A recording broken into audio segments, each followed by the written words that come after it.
અશ્વિનજી, પરસોત્તમ રૂપાલા કે જેનો તમે લોકો વિરોધ કરી રહ્યા છો, આજે એને ઉમેદવારી પત્ર ભરી દીધું છે. હવે આગામી રણનીતિ તમારી શું રહેશે? આગામી રણનીતિ અમે 20 તારીખથી નક્કી કરવાના છીએ. કોર કમિટીની આખી ટીમ રાજપૂત ભવન ગોતા બેસવાના છીએ અને લોકશાહીની ઢબે અમે આનો કઈ રીતે વિરોધ કરી શકીએ એ અમે કરવાનું ચાલુ કરીશું. સરકારે જે અમારું રાજકોટનું સંમેલન અને ત્યાંની જે બેદી જોઈ એમની અસર એમના ઉપર થઈ અને એમને દબાણ આવ્યું એટલે જ અમને કાલે રાત્રે બોલાવવામાં આવ્યા હતા અને એમને એક પ્રયત્ન કરી જોયો અમારે સાથે મિટિંગ કરીને કે આ લોકો રૂપાલાની વિરુદ્ધમાં કંઈ કહેવા માગે છે કે એમની પોઝિટિવનેસ કંઈ આવે છે કે શું છે એમનો છેલ્લો આઈડિયા. કારણ કે આજે સવારે તો ફોર્મ ભરાઈ જવાના હતા. તો અમે એટલું જ કીધું કે અમારી તો આ એક જ ડિમાન્ડ છે કે રૂપાલાજી નહીં, બાકી આપને જે કોઈને ટિકિટ આપવી હોય એને તમે આપી શકો છો અને અમારો વિરોધ અમે ચાલુ રાખ્યો. તો બાપુ, ગઈકાલની બેઠક સરકાર જોડે રહી, આજે એમને ફોર્મ ભર્યું, તો લાગે છે બેઠક નિષ્ફળ રહી? અમને એવું લાગે છે હજી 19 તારીખ સુધી અમને હોપ્સ છે કે આજે એ લોકો કદાચ દિલ્હી જવાના હતા અમારી જે રજૂઆત સાંભળી હતી એને લઈને, અને ઉપર મોવડી મંડળને આખો રિપોર્ટ રજૂ કરે અને એમને એવું લાગે. કારણ કે હવે તમે જુઓ રાજકોટની અંદર સામે પરેશ ધાનાણી કોંગ્રેસે ઊભા રાખ્યા છે, તો એમણે આ બાબતમાં 100% વિચારવું જોઈએ કે એમને આમાં નુકસાન જ જશે, એમાં કોઈ ફાયદો નહીં રહે. અચ્છા, આનો પાર્ટ 2 કયા પ્રકારનો હશે? કોઈ એવો રોડમેપ તૈયાર કર્યો છે તમે? 20 તારીખે જ્યારે ગોતા ખાતે રાજપૂત ભવન ઉપર મિટિંગ થશે ત્યારે અમે લોકશાહીની ઢબે જ વિરોધ કરવાના છીએ કે રેલીઓ કાઢવી, ગામડે ગામડે જઈને લોકોને જાગૃત કરવા, અને આ જ્યારે અમારી માતા બહેનોનું આંદોલન છે તો ઘરે ઘરે આંદોલન પહોંચવાનું છે. અને હું તો કહું છું ભાજપ સરકારને કે રાજપૂતો જ્યારે ભાજપ સાથે જોડાયેલા છે તો એમની સાથે ઓરમાયું વર્તન કેમ કરવામાં આવી રહ્યું છે? અત્યારે કોઈ રાજાશાહી તો છે નહીં કે તમે કોઈને ફોર્મ ભરતા રોકી શકો. એ ફોર્મ ભરે છે તો લોકશાહીની રીતે ફોર્મ ભરે છે. તમે જઈને એમને અટકાવો તો તમારી અટક થાય અને તમને જેલમાં નાખવામાં આવે. તો એવો વિરોધ કરીને તો કોઈ ફાયદો જ નથી. ગઈકાલે રાતના જે રીતે બેઠક થઈ, સરકારે કોઈ વચન આપ્યા, કોઈ બાંયધરી આપી? સરકારે ખાલી અમને કીધું કે અમે તમારી લાગણી દિલ્હી સુધી પહોંચાડીશું. પછી બાપુ, એવું નથી લાગતું કે બહુ મોડું થઈ જશે જ્યારે તમે બેઠક કરી રહ્યા છો? અમે એટલે જ કરી કે જો અત્યારે સવારે રૂપાલાજીનું ફોર્મ ભરવામાં ના આવે એ માટે જ અમે રાતે 2:30 વાગ્યા સુધી અમારી મિટિંગ ચાલી. એટલે સરકારને પણ કોઈ રીતે એમ હતું કે આનો ઉકેલ સુખદ આવે, પણ રાતે અમારે તો અમે અમારી માગણી પર અડગ જ રહ્યા. ખોટી અફવાઓ મીડિયામાં ચાલતી હતી કે સંકલન સમિતિના માણસો ફૂટી ગયા છે, તો આવું કંઈ જ નથી. અને હું આપના મીડિયા દ્વારા લોકોને કહેવા માગું છું કે અમે તમારી સાથે છીએ, અમે સમાજ સાથે છીએ અને સમાજને અરગો રાખીને અમે કોઈ નિર્ણય લેવાના નથી. અચ્છા બાપુ, હજી યથાવત જ રહેશે તો શું તમે ભાજપનો બહિષ્કાર કરશો કે ફક્ત રૂપાલાનો? ના છૂટકે અમારે બહિષ્કાર કરવો પડશે. અમે તો કરવા નથી માગતા, પણ જો સરકાર જ આ રીતે અમને ધક્કો મારવા માગે છે કે કૂવામાં નાખવા માગે છે તો અમે શું કરીએ લોકશાહીમાં? 19 તારીખે જીએમડીસી મેદાન ખાતે એક સંમેલનની વાત તો અમે ગયા અને અમારે વાત કરવા ગયા હતા, અમને બોલાવ્યા તો અમે ગયા.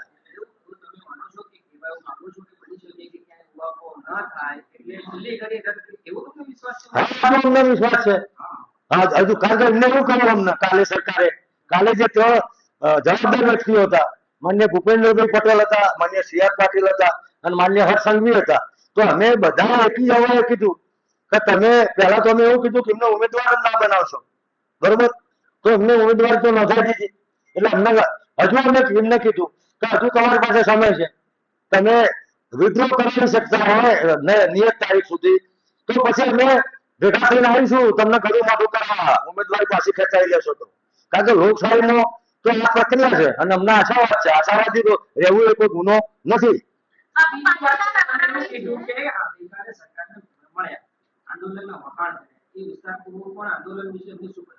આંદોલન વચ્ચે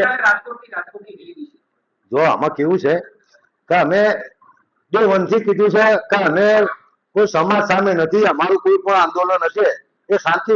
તો રાજકોટનું જે મહાસંમેલન થયું બરોબર, તો સરકારે એવું કીધું કે ભાઈ આટલા લાખો ક્ષત્રિયો ભેગા થયા અને તમે જે સંયમપૂર્વક ધીરજપૂર્વક કોઈને અડચણ ન થાય એવી રીતે આંદોલન કર્યું છે એટલે અમે તમારા આભારી છીએ. તો અમે પણ એવું કહ્યું કે ભાઈ અમે કીધું હતું સરકારને કે અમારું આંદોલન લોકશાહી ઘટે છે અને બંધારણમાં દરેકને અધિકાર આપ્યા છે, તો એ અધિકારની રૂએ અમે સંમેલન કરવાના છીએ.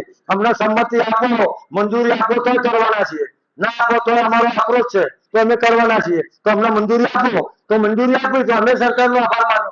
જી જો સ્ટેન્ડ ક્લિયર જ છે. ગુજરાતની 550 સંસ્થાઓમાંથી પ્રતિનિધિત્વ કરતી 90 ઉપરાંત સંસ્થાઓ, 90 ઉપરાંત સંસ્થાઓમાંથી પ્રતિનિધિત્વ કરતી કોર કમિટી. એટલે આ સંકલન સમિતિમાં આપણે પૂછ્યું એમ કે કોઈ સંસ્થા સાથે સંકળાયેલા હોય તો એના પ્રમુખ અથવા મહામંત્રી આ બે વ્યક્તિઓ સંકલન સમિતિમાં સામેલ છે. અને એમાંથી જે વ્યક્તિઓ હોય એમાંથી 20 જણા અગત્યના આગેવાનો જે સંસ્થાઓ સાથે સંકળાયેલા છે એ કોર કમિટીમાં સામેલ છે. અને જરૂર પડે સંકલન અને કોર કમિટીનું વિસ્તરણ પણ કરવામાં આવશે. આપણે કહ્યું કે લોકશાહીમાં અમે ક્ષત્રિય સમાજનું પ્રતિનિધિત્વ કરી છે, આમાં કોઈ વ્યક્તિગત એજન્ડા છે નહીં, બરોબર. અને લોકશાહીની અંદર દરેક વ્યક્તિને પોતાના અધિકારો જો એમને એવું લાગતું હોય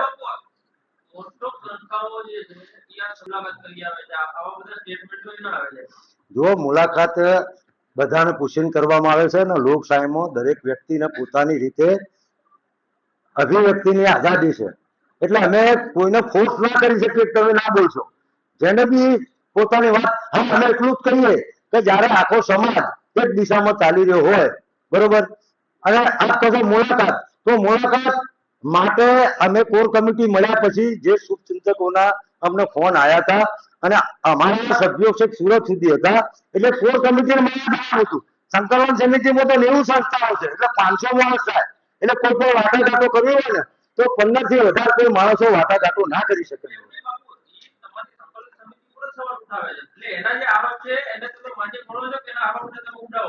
અમે આ બાબતે હું કોઈ કોમેન્ટ કરવા માંગતો નથી.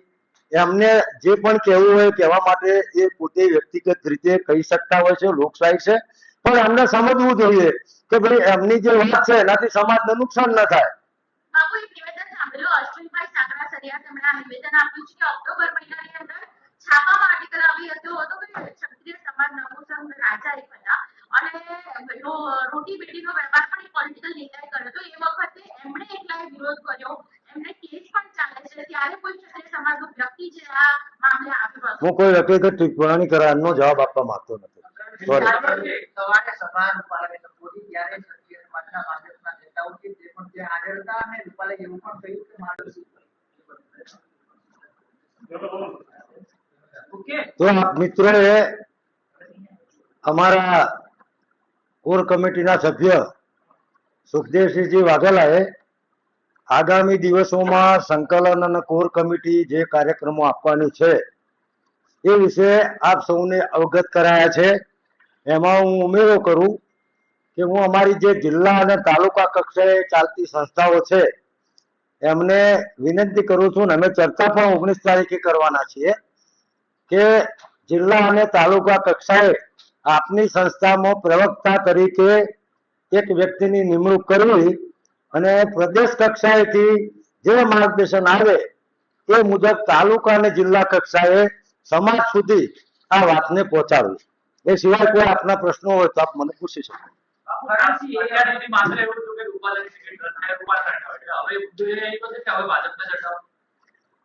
જો અમે તો પહેલા દિવસથી વિનંતી કરતા હતા, ગઈકાલે રાતે 2 વાગે પણ આ જ મુદ્દે ચર્ચા થઈ હતી અને અમારી એક જ માંગણી હતી કે પુરુષોત્તમ રૂપાલાની ઉમેદવારી તમે હટાવી દો. એમને આજે ફોર્મ ભર્યું છે એટલે હવે અમને એવું લાગે છે કે કદાચ હાઈકમાન્ડે નક્કી જ કરી લીધું છે કે રૂપાલાને ઉમેદવાર તરીકે જાહેર કરી દીધા છે એટલે એ ચૂંટણી લડવાના છે. એટલે અમારા આગેવાનો સાથે આજે ચર્ચા થયા મુજબ ગાંધીનગરથી અમે અહીંયા આવ્યા હતા અને અહીંયા કોર કમિટીના તમામ સભ્યોએ કલાક બેઠક કરી હતી અને એમાં અમે એવું નક્કી કર્યું કે જિલ્લા જે જિલ્લા બાકી છે માનો કે અમને આણંદ અને જામનગર સામેથી આમંત્રણ આવ્યું છે. સંકલન સમિતિની ભૂમિકા જો અત્યારે આ આંદોલન છે એ સ્વયંભૂ છે અને ગામે ગામ સુધી પહોંચ્યું છે. એટલે હું પણ કહું કે હું નેતા તો વાત ખોટી, નેતા સમગ્ર ક્ષત્રિય સમાજ છે.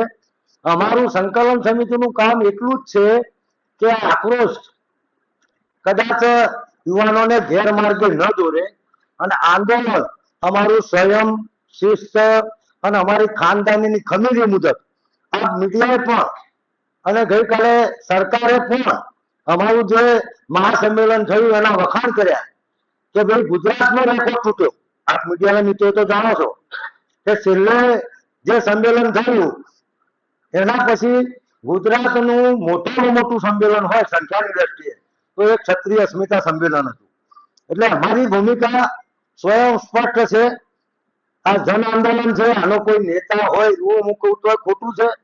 કાલે હું વિદ્રોહ થઈ ગયું તો એ આંદોલન બંધ રહેવાનું નથી, પણ આંદોલન એ સ્વયંભૂ છે. એટલે અમે સમાજના યુવાનો ને આજે પણ જો અપીલ કરી કે તમે સભામાં જાઓ. આજે પણ 2-3 જગ્યાએ ભાજપની જે રેલી હતી, સભા હતી, એમાં વિરોધ થયો, કારણથી વિરોધ થયો. તો અમે અહીંથી જાહેર કરીએ છીએ કે વિરોધ કરો, પણ બંધારણે જે આપણને હક આપ્યો છે એ પ્રમાણે શાંતિ ને સંયમથી વિરોધ કરવો. રાજકોટમાં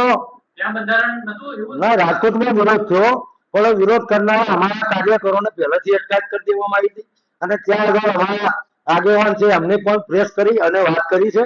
એટલે અમારી આશા એ છે કે ભાઈ સીધે સીધું ઘર્ષણ ન થાય, કારણ કે સીધે સીધું ઘર્ષણ થાય એના કરતા એમની સભા હોય, એમની રેલી હોય, એ ગ્રામમાં પ્રચાર હોય. કારણ કે અમે અગાઉથી કીધું છે કે ગુજરાતના 4000 ગામોમાં ભારતીય જનતા પાર્ટીના આગેવાનોએ પ્રચાર કરવો નહીં એવા બોર્ડ વાગ્યા છે. તો અમારી અપીલ છે, આહવાન એ યથાવત છે કે ભાઈ તમારા ગામમાં, નગરમાં, શહેરમાં જ્યાં પણ તમે રહેતા હોય તો તમામ સમાજ અને પ્રજાજનોને સાથે રાખી અને ભારતીય જનતા પાર્ટીના આગેવાનોને નાકામાં, દરવાજામાં શિસ્તપૂર્વક, સન્માનપૂર્વક રોકી અને તમે કહેજો કે ભાઈ તમે અંદર પ્રવેશ કરશો નહીં. બાપુ બે વાત, રાજકોટમાં વિરોધ કરવા કોણ ક્યાંથી વિરોધ કરતું હતું, સીધા લોકો હતા ત્યાંથી એ બાબતે અમે જવાબદારી અમારા ત્યાંના પીટી આગેવાન પીટી જાડેજા સાહેબને આપી છે. એટલે એ બધું ત્યાં સંકલન કરે છે. કારણ કે અમારો એક કેન્દ્ર બિંદુ રાજકોટ છે. રાજકોટ અમારો કેન્દ્ર બિંદુ ગુજરાતની 26 સીટો છે, પણ મુખ્ય કેન્દ્ર બિંદુ રાજકોટ છે કે કઈ રીતે રૂપાલાને હરાવી શકાય. એટલે ત્યાં સંકલનની જવાબદારી અમારા ત્યાંના જે સંગઠનો છે એ સંગઠનોને સોંપેલી છે. આ તો મેં મીડિયાના માધ્યમથી મેં જાણ્યું એ વાત આપના સમક્ષ મૂકું છું. તમે રામ રાજ્યની વાતો કરો છો, યુદ્ધ છેડાઈ ગયાની વાત કરો છો, પહેલે દિવસથી તમારો એજન્ડા ક્લિયર હતો. ગઈકાલે રાતે સંમેલન થયું, ગઈકાલે રાતે મીટિંગ થી તમારો પાર્ટ 1 આંદોલન પૂરું થઈ ગયું. તમે યુદ્ધ જીતી નો શક્યા, લક્ષ્ય તમારું સાકાર ન થયું. તમને લાગે છે પાર્ટ 2 માં બધું થઈ જશે? બધું થશે. અમે યુદ્ધ જીતવાના છીએ, પણ અમે પાર્ટ 1 એટલે કર્યું હતું કે લોકશાહીમાં સ્ટેપ હોય, કોઈ પણ રણનીતિ હોય અથવા કોઈનો વિરોધ કરવાનો હોય, કોઈ માગણી હોય તો એકી સાથે ના હોય. કારણ કે એકી સાથે ચલો માનો તમે એકદમ મહાસંમેલન બોલાવ્યો હોત તો લોકો પણ કહે કે ભાઈ સીધું મહાસંમેલન બોલાવ્યું, એના કરતા સ્ટેપ બાય સ્ટેપ ત્યાં હતો. અમારે પાસે સમય છે, હજુ 7મી તારીખે મતદાન છે અને અમારે તો એક જ અપીલ કરવાની છે. અમારે તો જો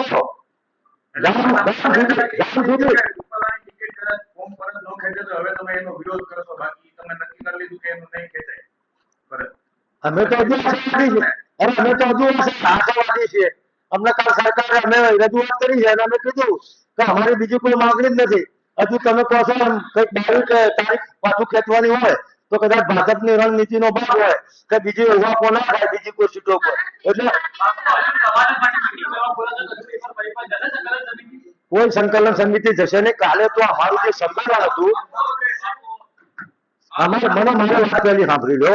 અમારી રણનીતિ સ્વયં સ્પષ્ટ છે, અમારી તૈયારીઓ સ્વયં સ્પષ્ટ છે.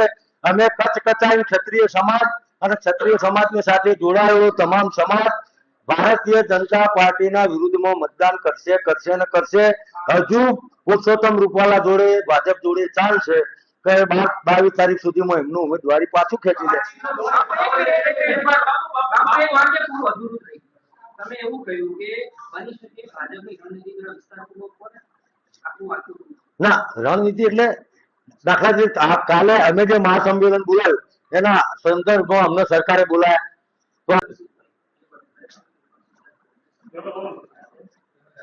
તો મિત્રોએ અમારા કોર કમિટીના સભ્ય સુખદેવસિંહજી વાઘેલાએ આગામી દિવસોમાં સંકલન અને કોર કમિટી જે કાર્યક્રમો આપવાની છે એ વિશે આપ સૌને અવગત કરાયા છે.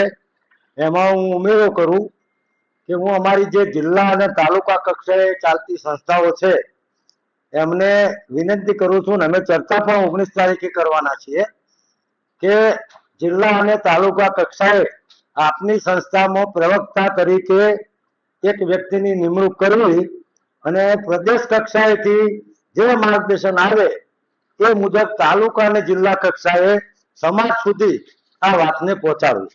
એ સિવાય કોઈ આપના પ્રશ્નો હોય તો આપ મને પૂછી શકો.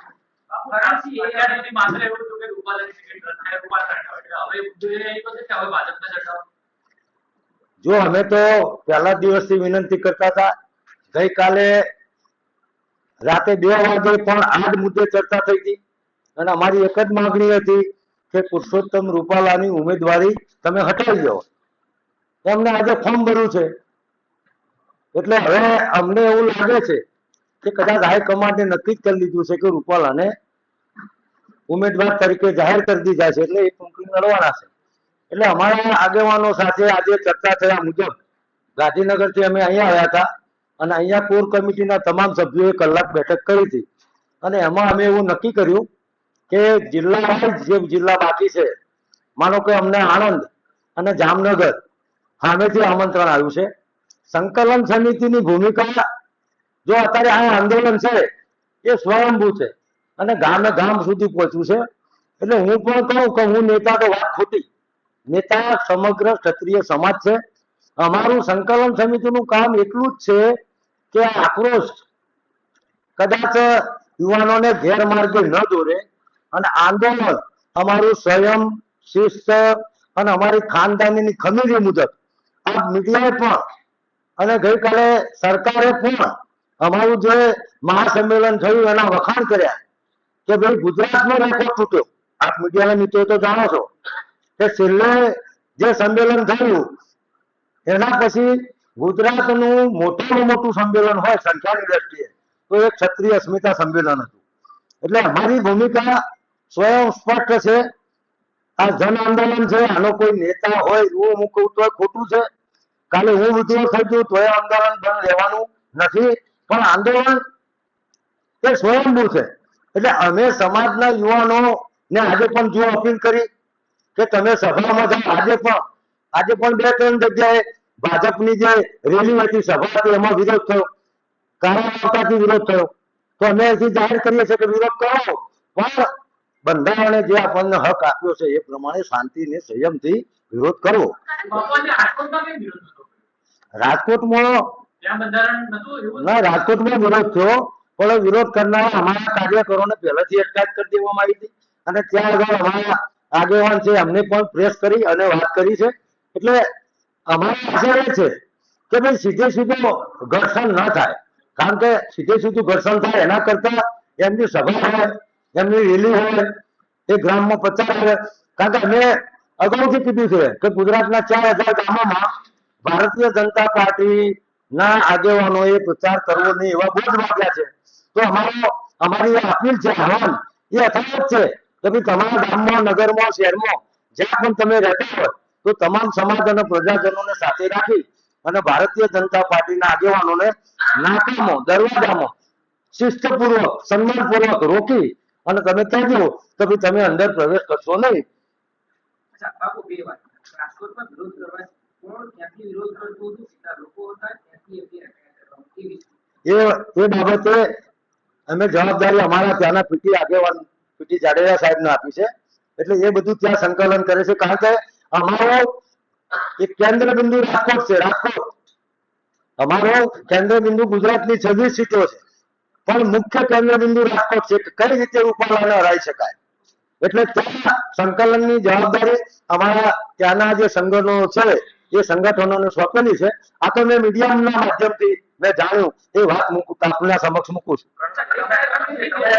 તમે રામ રાજ્યની વાતો કરો છો, યુદ્ધ છેડાઈ ગયાની વાત કરો છો, પહેલે દિવસથી તમારો એજન્ડા ક્લિયર હતો. ગઈકાલે રાતે સંમેલન થયું, ગઈકાલે રાતે મીટિંગ થી તમારો પાર્ટ 1 આંદોલન પૂરું થઈ ગયું.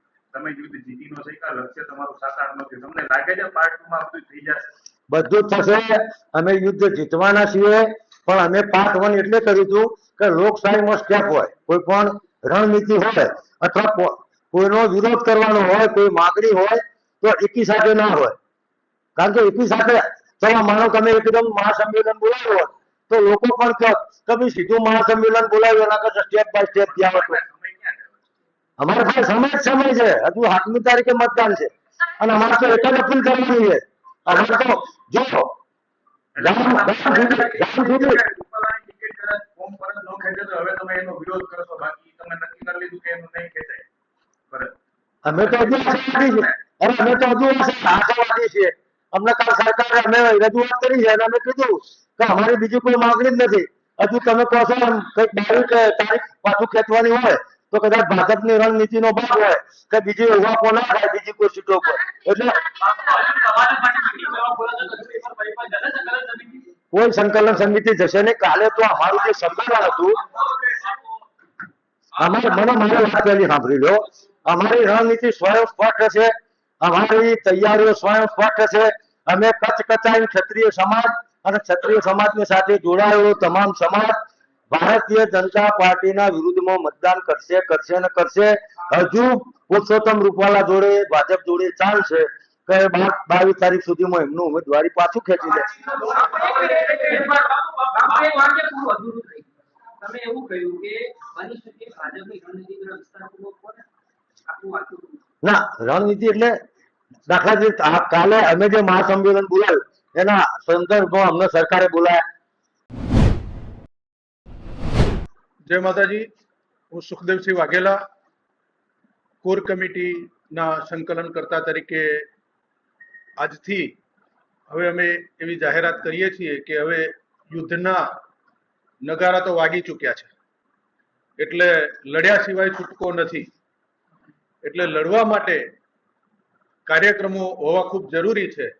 એટલે આવતીકાલે ભગવાન શ્રી રામ, જે અમારા ઈષ્ટ પુરુષ કહેવાય, અને એવું પણ કહેવાય કે ભગવાન શ્રી રામ એટલે રામ રાજ્ય, અને આ એક સંદેશ આપી રહ્યા છે કે રામ જન્મ થયો હોય ત્યારથી રામ રાજ્ય આવે.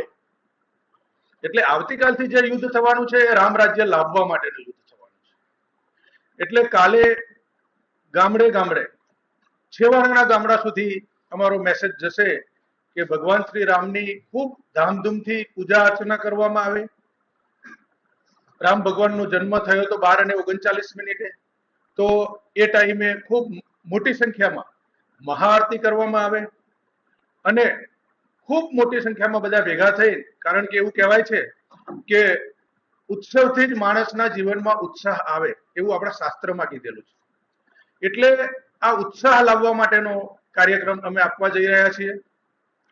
સાથે સાથે રામ જન્મોત્સવ નિમિત્તે ગામમાં શોભાયાત્રા કાઢવી અને એ શોભાયાત્રામાં ઢોલ નગારા સાથે દરેકે દરેક જ્ઞાતિના માણસો જોડાય, કારણ કે રામ એ ફક્ત ક્ષત્રિયોના નથી, રામ એ તમામ જ્ઞાતિના છે અને તમામ જ્ઞાતિએ અમને સહકાર આપેલો છે. તો આ શોભાયાત્રામાં તમામ જ્ઞાતિના માણસો જોડાશે અને એ જે સભા ભરાશે અને એ સભામાં ગામે ગામ એવું નક્કી કરવામાં આવશે કે પુરુષોત્તમભાઈ રૂપાલાની વિરુદ્ધમાં મતદાન કરવામાં આવશે. અને ખૂબ મોટી સંખ્યામાં, કારણ કે તમે જોજો કે ગામડાઓમાં કે અહીંયા સિટીમાં રહેતા હોય તો સોસાયટીમાં પેલા રાજપૂતોને મકાન લેવું હોય ને તો બધા થોડાક ડરતા હોય છે બીજી જ્ઞાતિના, પણ એક વખત રાજપૂતને મકાન આપી દેવામાં આવે ત્યારે પછી એ એટલો બધો પ્રિય થઈ જતો હોય છે રાજપૂત દરેક જ્ઞાતિ માટે, કારણ કે રાજપૂત હંમેશા દરેક જ્ઞાતિને સાથે લઈને ચાલતો હોય છે. એટલે એ રાજપૂત જ્યારે પછી સોસાયટીમાં રહેવા આવતો હોય છે ત્યારે તમામ જ્ઞાતિ એને ચાહતી હોય છે અને બધાને સાથે લઈને ચાલતો હોય છે. એટલે એક એ કાર્યક્રમ અમે આપીશું કે બધાને સાથે લઈ અને દરેક સમાજને સાથે લઈ અને અમે મતદાન કરવાની બધાને વિનંતી કરીશું. અને તમામ 100% ગામોમાં સોસાયટીઓમાં મતદાન કરે અને એ પણ ભાજપની વિરુદ્ધમાં મતદાન કરે. એનું રણટંકાર અત્યારે હું કરવા માંગુ છું. તમામ કાર્યકરોને બૂથ લેવલ સુધી મોકલવામાં આવશે. અમે જિલ્લા કક્ષાએથી જે અમારી કોર કમિટી છે એ કોર કમિટીમાં જુદા જુદા જિલ્લાના મહાનુભાવો જે સમાજ સાથે જોડાયેલા છે, જે સમાજના આગેવાનો છે, એ તમામ જિલ્લાના મહાનુભાવો જોડાયેલા છે આ કોર કમિટીમાં. એટલે તમામ મહાનુભાવોને કામ સોંપવામાં આવશે. મહાનુભાવો તાલુકા કક્ષાની ટીમો બનાવશે, તાલુકા કક્ષાની ટીમો ગામ કક્ષાની ટીમ બનાવશે અને ગામ કક્ષાની ટીમો શેરીએ શેરીએ અને ફળીએ ફળીએ જશે અને તમામ માણસોને આ વોટિંગ કરવાનું અને એ પણ ભાજપની વિરુદ્ધમાં વોટિંગ કરવાનું એવું માર્ગદર્શન આપવામાં આવશે. બૂથ લેવલની કામગીરી અને કહેવામાં આવે છે કે આ બધા બૂથ લેવલની કામગીરી કરશે. જ્યાં જ્યાં ભાજપની રેલીઓ થશે, સભાઓ થશે, જ્યાં જ્યાં ભાજપના મેળાવડા થશે તે તમામ જગ્યાએ કાયદાની મર્યાદામાં રહીને અમારા દેખાવો કરવામાં આવશે અને આ રીતે ભાજપનો વિરોધ કરવામાં આવશે. કોર કમિટીની રચનામાં અમે તમામ ક્ષત્રિય સમાજોને લીધેલા છે અને આ તમામ ક્ષત્રિય સમાજ ગામડે ગામડે પ્રચાર કરશે કે ક્ષત્રિયો એટલે રામ રાજ્ય લાવવા માટેનો પ્રચાર, એટલે ભાજપની વિરુદ્ધમાં મતદાન કરીને 100% મતદાન કરીને એ કઈ રીતે આગળ વધવું એની એક પ્રક્રિયા કરવામાં આવશે. અને બાકી રહેલા જિલ્લાઓ જેવા કે આણંદ અને જામનગર, એમનું તો મને અત્યારથી આમંત્રણ આવી ગયું છે. આણંદ વાળા તથા જામનગર વાળા કે મહાસંમેલન અમારા જિલ્લામાં બોલાવવું છે. એટલે જે જગ્યાએ અમે વધારેમાં વધારે પ્રતિભાવ પાડી શકીએ, જ્યાં અમારી શક્તિઓ વધારે દેખાડી શકીએ, જે ભાજપની સીટો ઉપર અમે જેટલી સીટો કાપી શકીએ, કારણ કે 100% હવે લડી લેવાનું છે. જ્યારે નક્કી થઈ ગયું છે, રણભૂંગીઓ વાગી ગયો છે, ત્યારે હવે બધા જ લડવૈયા અને લડાઈના મૂડમાં આવી ગયા છે. એટલે બધા જ જિલ્લાઓમાં જવામાં આવશે અને મહાસંમેલનો બોલાવવામાં આવશે. એમાં ખાસ શરૂઆત આણંદ અને જામનગરથી કરવામાં આવશે. રૂપાલાભાઈની ઉમેદવારી પાછી ન ખેંચાય. જો હવે એમણે ઉમેદવારી તો કરી દીધી છે એટલે આપણે કઈ કરી શકવાના નથી, પણ પાછી ન ખેંચાય તો ભાજપની વિરુદ્ધ 100% તમામ ક્ષત્રિયો, ફક્ત રાજપૂત નથી બોલતો, તમામ ક્ષત્રિયો અને તમામ ક્ષત્રિયો તમામ સમાજને સાથે લઈ અને ભાજપની વિરુદ્ધમાં મતદાન કરાવશે. અને હવે આગામી અમે 19મી તારીખે અહીંયા જ એક અમારી જે ગુજરાત રાજ્યની રાજપૂત સમાજની સંગઠનોની સમિતિઓ છે, એ તમામ સમિતિ